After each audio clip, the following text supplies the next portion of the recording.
senang mandi, renang sana renang sini, bolak balik terus, bener-bener girangnya tuh.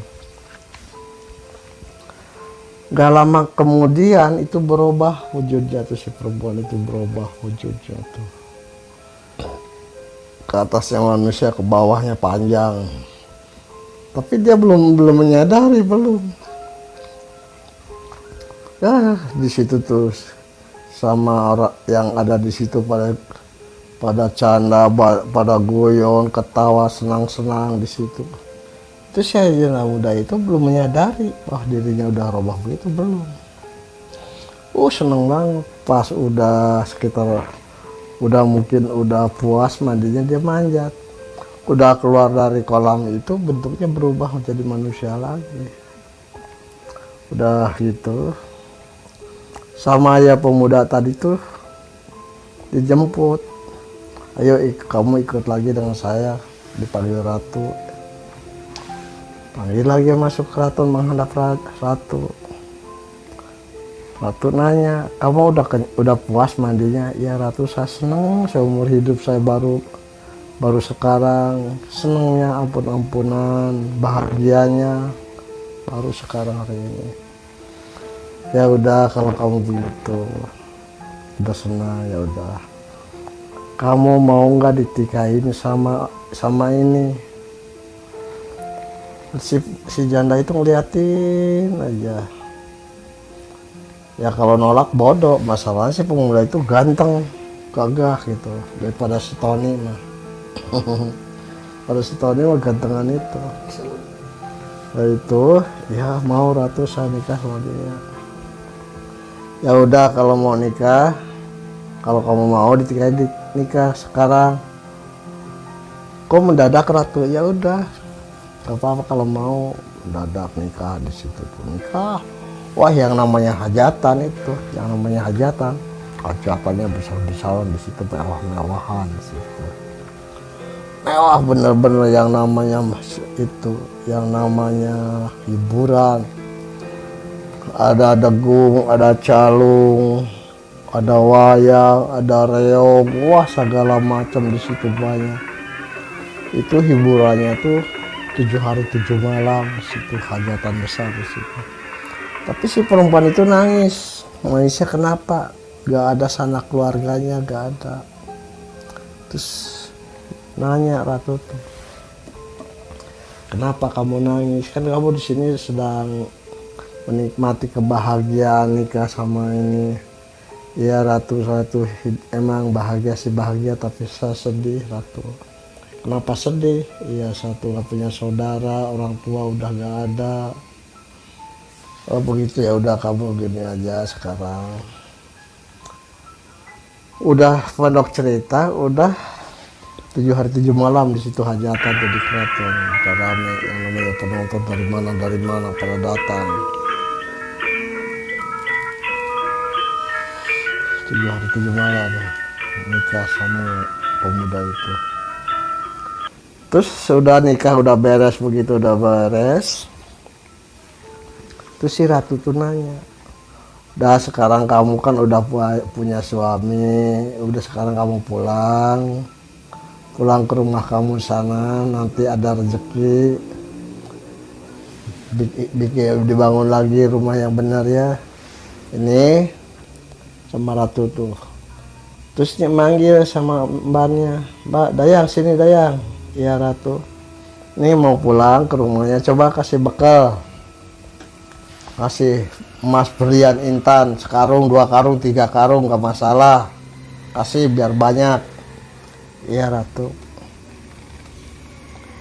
Itu tuh si janda itu tuh udah, ratu kok ngasih banyak-banyak, yang bawanya siapa, kan saya berat bawanya, nggak kuat.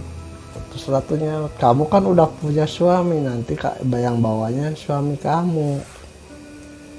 Ya kan rumah saya dari sini tuh jauh ratu. Saya tuh dari rumah saya tuh berjalan udah nggak tahu berapa bulan, nggak tahu berapa minggu, nggak tahu berapa hari, satu nggak tahu.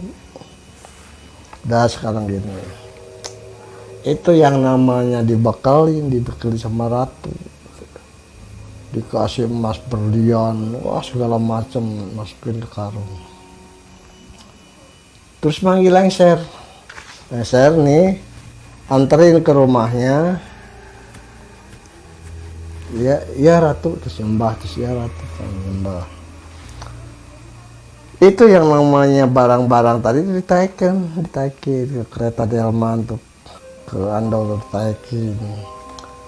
Terus si suami itu naik ikut belakang langsung. Itu si kereta kuda tuh jalannya tuh bukan di bawah, langsung naik ke atas, terbang melayang di atas. Ya biasa kuda lari, suaranya begitu ketoprak suara dia atau suara kedengaran biasa. Kurang lebih hampir subuh itu udah nyampe ke tempatnya si perempuan itu, udah turun di situ.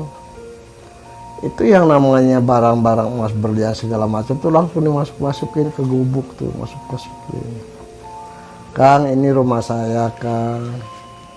Oh, ini rumah kamu? Iya, Kang. Ya salah ini, enggak, Kang, ini rumah saya, ini peninggalan orang tua saya dulu sebelum meninggal. Ya udah, nanti kita bangun, ya kan. Udah, itu yang namanya barang-barang itu yang bawa kasih dari Ratu tuh dimasukin ke dalam, masukin. Begitu masuk yang namanya rumah gubuk itu, tapi di dalamnya kelihatannya tuh mewah.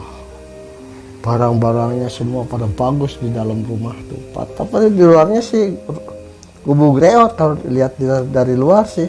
Tapi di dalamnya barang-barang antik. Padahal sih kalau dari luar sih ya sekitar luasnya rumahnya tuh paling 4 meter 6 meter. Tapi yang main di dalam itu barang-barang mewahnya bagus, malah kamarnya juga ada banyak. Situ tuh mewah. Pas masuk ke situ ya wah, benar-benar hidup yang mewah, senang. Sebulan, 2 bulan, 3 bulan hidupnya rumah tangga sama pemuda itu senang hidupnya tuh.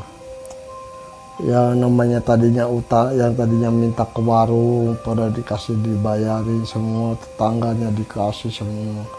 Itu ke tetangga itu jaraknya tuh jauh, jaraknya pada bagi-bagi rezeki ke sana ke sini pada diganti itu. Waktu dulu dia susah ditolongin sama tetangganya tuh. Terus saya itu nanya, nih emang ada rezeki kamu bagi-bagi? Iya, saya dapat rezeki, ada yang ngasih. Sekarang saya udah punya suami.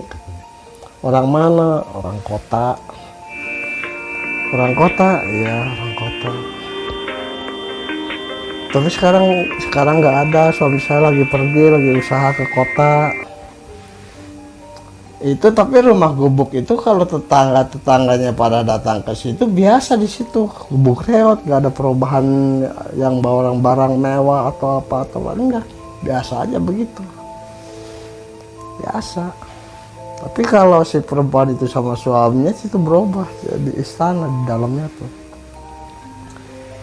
Hidupnya tuh senang, gak kekurangan sesuatu apapun. Udah lama kelamaan suaminya tuh datang bawa rezeki lagi, ya sekarung lagi. Terus ngomong sama istrinya, Neng, kita sekarang pindah aja, kita beli rumah, jangan di sini aja. Ya kan, terserah Kang gimana baiknya. Ya udah, kamu sekarang cari rumah yang pantas, kalau nggak beli tanah di pinggir jalan, kita bangun. Ya kan. Akang tuh sekarang mau berangkat lagi, nggak bakalan lama di sini. Kan saya ini masih kangen sama suami. Ya udah, gak apa-apa. Udah gitu tuh si janda itu jalan aja ya, dibilang setengah kota lah di situ. Kebetulan di situ ada yang jual tanah pinggir jalan di situ tuh. Emang lebar juga lah, lebar. Terus deketin yang punya tanah aja tuh, deketin, ngobrol-ngobrol masalah harga ini itu, langsung dibayar kontan. Udah beres, dibayarin kontan. Udah bayarin kontan, si perempuan itu tuh pulang lagi. Dia sendirian, lagi duduk merenung begitu, suaminya datang lagi. Kan katanya berangkat, nggak jadi neng, berangkatnya nanti aja lah. Masih kangen, iya kak, ya, ngobrol. Terus si Abi nanya, udah ada rumah, tanahnya udah dapat beli tanah atau beli rumah? Beli tanah kosong kan, di mana pinggir jalan. Ya udah nggak apa-apa, nanti kita bangun. Udah begitu tuh pas malamnya tuh si janda itu sama suaminya itu nyamperin tanah yang udah dibeli. Oh kan di sini nih, ini tanahnya, ini batasnya ke sana ke sana ke sana. Oh ya luas juga ya. Iya kan. Ya udah kita bangun aja.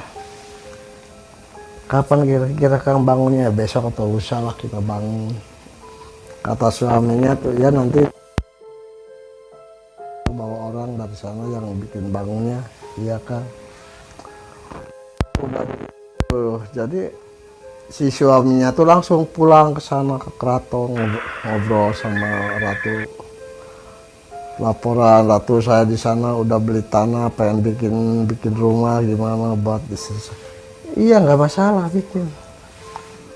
Itu si pemuda itu tuh dari keraton tuh bawa orang untuk membangunnya tuh, bukan dari tanah itu, bukan. Siang malam gitu. Ada yang tukang batunya, inilah segala macam. Wah benar-benar itu bang.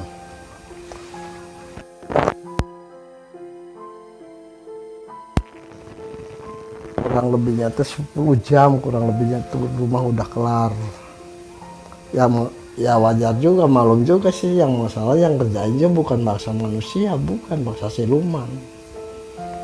Udah kelar tuh pagi-pagi tuh, di situ tuh ada gedung mentereng di pinggir jalan itu, yang tadinya kebun kosong tuh di situ ada gedung mentereng. Semuanya pakai marmer. Itu pokoknya dilihat di situ paling mewah lah itu rumah itu.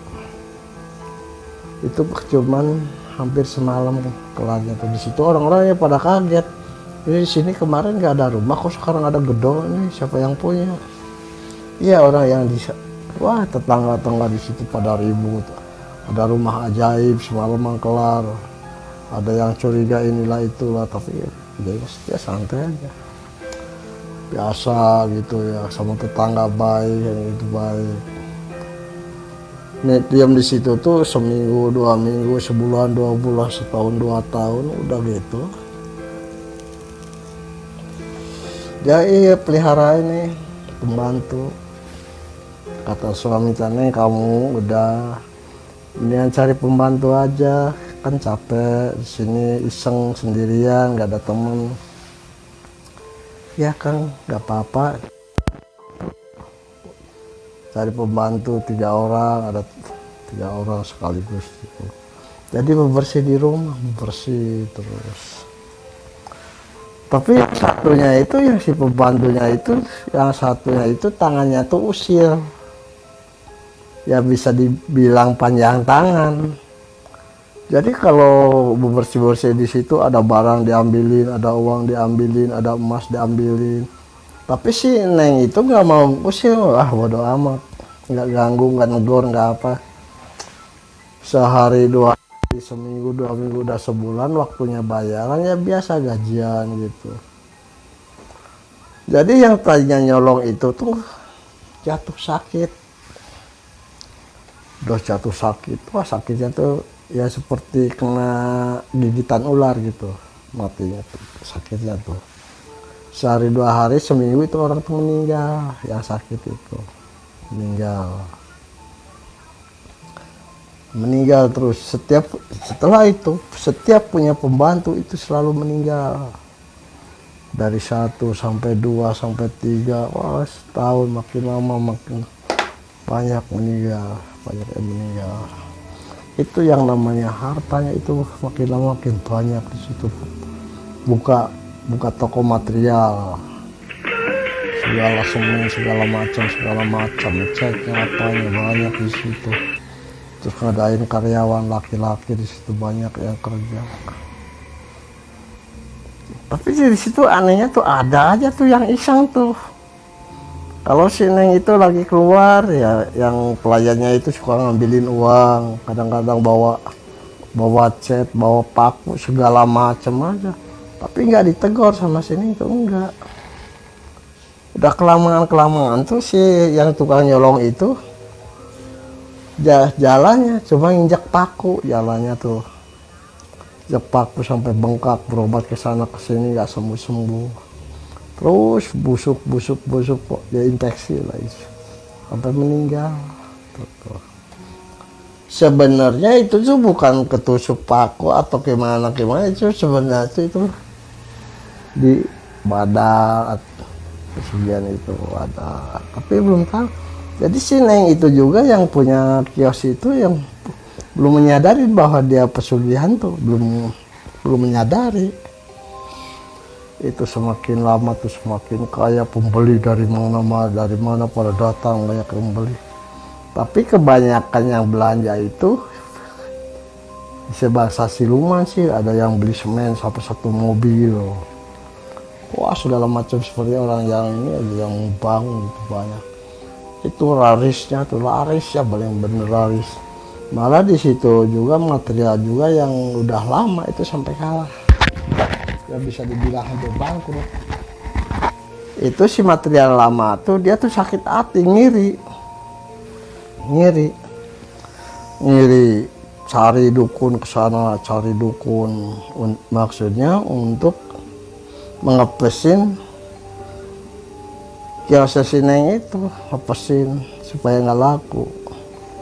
Dia datang ke dukun, bawa ini bawa itu, semua ada yang mempan, semua yang dukunnya itu pada mati itu kena. Jadi yang urusannya sama si Neng itu semuanya nggak ada yang selamat. Semakin lama semakin kaya itu hartanya tuh, beli tanah, beli mobil, wah udah bener-bener paling kaya. Tapi anaknya tuh belum punya anak, anaknya tuh. Tapi dia selalu nangis. Nangisnya kenapa? Saudara gak ada, orang tua udah gak ada, jadi hidup sebatang kara. Terus suaminya waktu si Neng itu lagi nangis, suaminya datang. Lagi apa nangis kamu? Ini kan harta kamu udah banyak, udah sawahnya udah luas, tanahnya, rumahnya, segala macam. Kok masih nangis? Iya kan, kalau saya punya saudara mungkin saya tuh senang, keluarga saya pada datang ke sini, kita bisa makan bareng. Iya sabar aja, itu juga udah mungkin udah kehendaknya. Iya sih kan begitu, tapi saya tetap hidup saya ini kesepian, kok saya nggak punya anak kan. Ya belum aja, kata suaminya tuh. Udah, kata suaminya, gini aja, kita ambil anak ini aja, anak asuh gimana. Ngambil anak asuh, anak pungut. Ngambil anak pungut kecil sampai dewasa, udah dewasa mau menikah, itu si anak putu meninggal lagi, kena sengatan ular.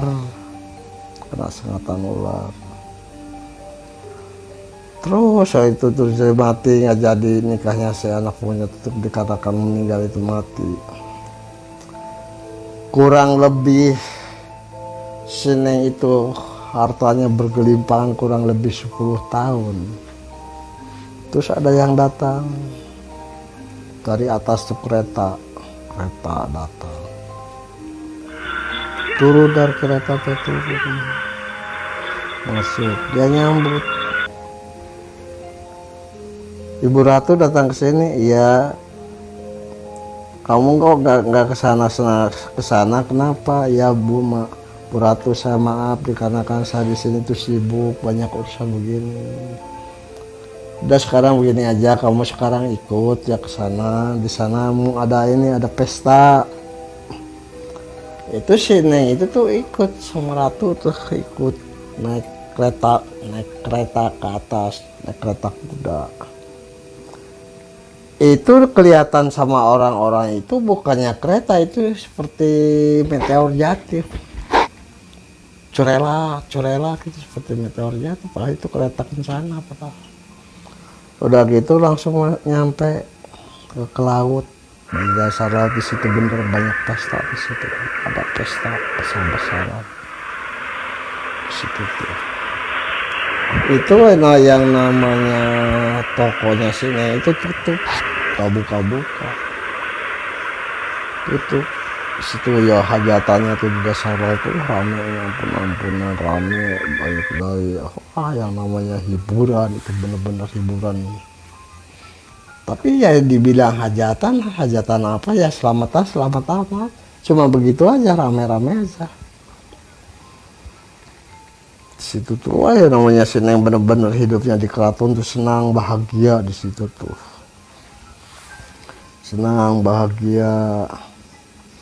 Udah beres, udah beres pesta, dia langsung pulang, dianterin lagi, berangkat sama suaminya pulang. Pas begitu di materialnya mau dibuka, itu barang-barang tuh habis, pada yang ada banyak yang nyolongin tuh, itu Sinong tuh merenung liatin, aku siapa yang bisa nyolong begini, kok tega-tega, satu kurang gimana sama orang-orang, kenapa nih barang pada dicolongin. Lagi merenung, lagi mikir begitu tuh suaminya datang. Ada apa kok seperti orang bingung? Iya Kang, ini barang-barang habis pada dicolongin ini. Itu suaminya senyum. Udah nggak apa-apa, tinggal belanja aja lagi. Iya kan, tapi aneh, kenapa kok orang sampai hianat begitu, kenapa sih? Ya udah nggak apa-apa, dia maunya begitu, nggak apa-apa. Udah kejadian itu tuh udah ketahuan sama seneng itu, yang nyolongnya itu semuanya juga pada meninggal, semuanya pada digusur ke sana, ke dasar laut tuh pada digusur. Pas udah beberapa bulan tuh, 3 bulan tuh Sineng itu main ke sana. Nggak taunya di sana tuh ada orang-orang yang suka nyolongin, yang dikorban jiwa Dali itu ada di sana. Di situ tuh lagi lakon kerja. Dia bikin apa di situ, banyak orang-orang yang jahat sama Sineng tuh.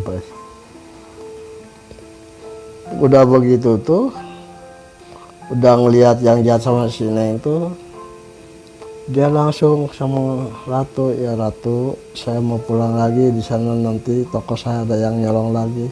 Ya udah kalau mau pulang sih pulang aja.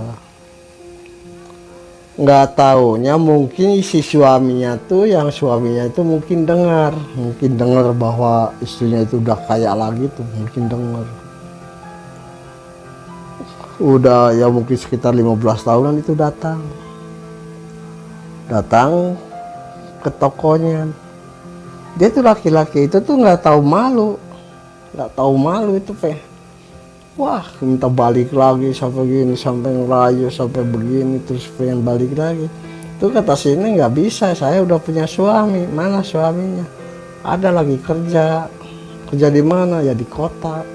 Jadi nggak diceritain bahwa dia suaminya yang dari keraton itu, nggak diceritain. Jadi ceritanya itu dari kota, kerja dari kota, ya paling kalau pulang ya kadang-kadang 2 bulan, kadang-kadang 3 bulan. Itu sih Neng itu bohong sama bekas suaminya tuh. Itu saya bekasnya suaminya itu nggak percaya. Dan dia maksa terus, maksa sampai berbuat jahat itu, radikal semua, sampai minta uangnya itu mau diambil semua. Udah pas mau ngodok laci uang itu, gak taunya di dalam ada ular kecil, langsung dipatuk tangannya, langsung mati di tempat. Suaminya itu. Di situ itu yang namanya Sine itu makin kayanya, bener-bener paling kaya. Hidupnya senang, tapi saya nggak punya anak, hidupnya tuh menyendiri. Biarpun harta banyak, mobil mewah, rumah bagus, hidup sendiri. Kelihatan sama orang sama orang-orang tuh nggak punya suami, sebenarnya punya. Banyak laki-laki yang datang, yang lamar gitu, pengen nikah. Aslinya itu ya tetap ngomongnya saya punya suami gitu, selalu gitu. Tapi itu yang orang-orang itu pada lihat suaminya yang mana, kok saya nggak pernah ketemu. Kata siapa kan suami saya sering nongkrong di sini, kadang-kadang ikutin bantu orang ngelayanin atau apa. Tapi yang itu orang tetap nggak percaya. Masalahnya belum pernah ngeliat suaminya, belum pernah. Itu si perempuan itu bener-bener tambah mewah hidupnya tuh. Udah bener-bener mewahnya kebangetan. Udah begitu, udah lama kelamaan. Jadi mungkin udah waktunya, udah takdirnya mungkin begitu ya. Itu yang si warungnya itu gak ada yang beli, gak ada. Ya seperti di stop aja gitu. Jadi kelihatan sama orang-orang tuh, jadi si itu tuh selalu seperti tutup, padahal gak tutup, selalu tutup lama kelamaan. Jadi si Neng itu ngelamun barang dagangan banyak, kenapa orang-orang gak ada yang beli, gimana. Itu si suaminya yang itu tuh gak datang lagi, gak datang. Dia bingungan, hidup sendirian, hartanya banyak.